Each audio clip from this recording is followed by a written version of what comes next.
This video is powered by the pros at Pascal Air Plumbing and Electric.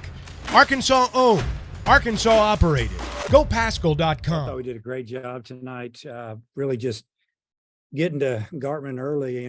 He threw a bunch of pitches. We got his pitch count up. He's more of a, fastball changeup and tries to fool you a little bit, trick you, so to speak. And Coach Thompson, Coach Warner's had our hitters ready to roll. I mean, they fought off a lot of pitches, tried to go the other way. And obviously we scored 4 runs. They gave us some of those runs, didn't make some plays, ran into each other. We had some things go our way, but at the same time, really good job on the offensive end. I thought Tiger came out, threw the ball really well for a couple innings, and then Will came in and really did well first couple innings, and they started figuring it out a little bit and got out of a jam or two, but it's just a good night for us. Andrew Ellis. Yeah, Coach, I was just wondering how tempted you were to have Tiger pitch the third inning, even though he's at 20 pitches. Was there any thought to bringing him back out? Yeah, he could have gone back out for the third. We just had him finish down in the bullpen. He threw another 15 down there, and we just decided to go that route. So he's fine. He threw well, throws fastball for a strike, and it's really good to see. You went with the same lineup 2 nights in a row, and Neville and Holt both came through with a few good at-bats, had some positive results. I was just wondering what you saw from those guys and how good was that to see? Yeah, it was really, really good to see, because we knew that there was going to be some people on base, some runners on base when they came up, and they needed to advance runners, maybe bunt somebody in, bunt somebody around, maybe drive somebody in. And, Neville got us going with the ball off the wall. And then, I don't know, it seemed like that Holt got a couple of hits and hit one hard pass to third baseman with 2 strikes, single to right center, drove in a run. And, everybody chipped in up and down the lineup. I mean, it was a really good effort up and down the lineup, all 9 guys. Bob. Yeah, Dave. Kendall Diggs had a big night, 5 RBIs. I guess he could have had 6 if they hadn't called an error there on that one ball. But just wonder what you thought of his night. Yeah, I'll let you answer this question, Ivan. So when he hit the ball deep to the outfield, that would have for sure been a sac fly, and they didn't catch it. That should be called a sac fly and an RBI, if you know what you're doing scorekeeping, because that's the way you score it. So he had a great night. 5 RBIs, should be 6, looks like he should probably be 3 for 3 instead of 3 for 4. Okay, I thought they gave 1 RBI on that. Maybe I missed that. And then they did give him an RBI.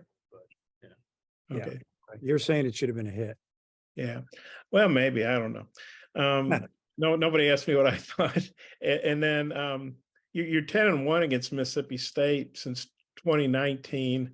You probably would have beat them in 2020 if you got to make that trip. Just wonder what you think about that, being 10-1 against them since your last 3 series. I remember 5-6 years back, it seemed like we'd come here, they'd beat us 3, they'd come to our place, we'd beat them 3. Kind of did that for a few years in a row, it seemed like. And then, when we came down here a few years ago, I think it was 21, and we won all 3 games. They were really good. They ended up winning the national championship, but we've just played pretty well against them. So I don't know if there's anything to it. You catch them at the right time or whatever. That's kind of the way this game works a little bit. I know Andrew already asked you, but I couldn't resist. How big was Holt's game for you? What do you think about him? Well, when these guys, they work hard, they practice hard, they're good players, they wouldn't be on the team. And that's what I tell them. When you get an opportunity, help us out. And they do. And they did tonight. It was really good to see, Holt come through with a couple of hits, couple RBIs, and, just the bottom of the order chipped in tonight. Really, really did a nice job. Yeah. I might have a couple more. I'll turn back to Oliver. Thanks. Robert. With the game being shaped 2 innings today and only using 5 pitchers for the first 2, I mean, how comfortable are you feeling going into the finale for this series? Well, it's a better feeling than knowing you don't have very many options, obviously. But we're hoping that Hunter has a good outing, good start tomorrow, and we score some runs, play good defense, and we'll go to the next available guy depending on the situation. But, really everybody's available except maybe the guys that have thrown. Maybe one of those guys will be available. We'll figure that out tomorrow. Hutch. Dave, with Tygart, how did his stuff look today compared to a week ago? Well, I thought he threw good last week as well. I mean, today he was throwing his fastball for a strike, kept the ball down. And I just thought he threw the ball well both weekends. So, I mean, I don't really look at the velocity. I just look at the location more than anything. I'm going to guess he was 92, 93. Good breaking ball and, pitched well. I think they got one runner on him in 2 innings. So I think they hit into a double play ball, I think in the first, maybe they got 2 runners on, but it's really good to see. Keep building him up and, get him ready to maybe go 7 or 8 one day this spring. And Brady Slavens, this is back-to-back games. He's had a home run. Just what has he meant to you and your program over the last few years? Well, he's been a steady left-handed hitter for the most part. He's become a threat, and the teams know about him. And he's older, and even if he's not going good, he still puts a lot of pressure on the other team's pitchers. And just with his presence and what he's done, and they know that if they make a mistake, he can hurt them. And so he's been great for our program, big over the last 3 years. Andrew Ellis. I'm good. Bob can finish it out. Hey, so Bob. Okay. I forgot to mute myself anyway. Hope I didn't say anything stupid. Dave, that home run by Kelly, what'd you see on that? And then obviously gave you a chance to run rule. How big was that? Just what'd you see on that home run from him?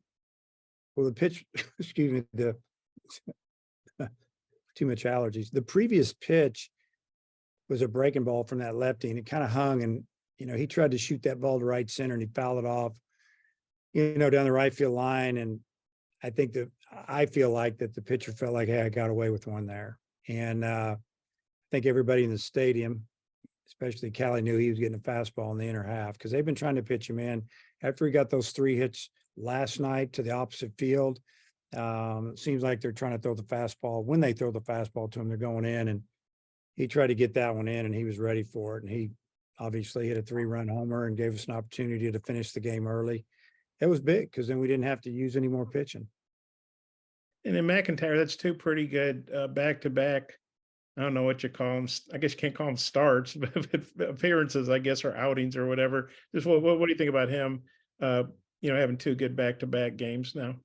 I thought he threw the ball really well. He came in and spots his fastball, throwing that cutter, slider, change-ups to lefties. Kept the ball down for the most part. Really, one of the balls he left up, it left the yard, and he made a mistake with it looked like a cutter up. I don't know if it was a cutter or change-up. I think it was cutter. And, the hitter had seen him once already. If he makes a good pitch, he might get a ground ball to short, but he left it up. And other than that, he made some good pitches. Even the last out of the game, the hitter did a really good job of going down and hitting about 7, 8, 10 inches off the ground change-up, kind of buggy whipped it with one arm. It was a great pitch. Just really, really happy for him bouncing back after Georgia. He's had 2 really good outings. And then one last one. As far as I know, the goal is to win the series, and you guys have done that now. But I would think you get greedy when you win the first 2. You really want that third one, especially when you got Carolina and Vandy coming up. Just kind of what's the mindset going into tomorrow? What'd you tell the team about that? Well, what I always tell them, it's hard to sweep anybody, especially on the road. We're playing a team that's kind of fighting for their life, trying to get in the conference tournament. I just expect us to do what we do. We show up and we play hard. And if we play well, we got a chance to win. We've got a good pitcher, a starting experienced pitcher on the mound and a bullpen, but the game's funny. You never know how it's going to go. If you think you're going to come out and you got it made because you got this guy going and they got that guy going or whatever, it ends up backfiring on you. You got to just come out and, play with a little bit of intensity and see how it goes. But I don't worry about this team too much showing up mentally. For the most part, every game this year, they showed up and played hard. Thanks. Hutch, you got your hand up? Yeah, Dave, you mentioned the mistakes that Mississippi State made defensively, but not only did they make those mistakes, but y'all capitalized on them. Just how big is that? And it seems like y'all have done that quite a bit this year. Yeah, well, I told the team that after the game, they made some mistakes.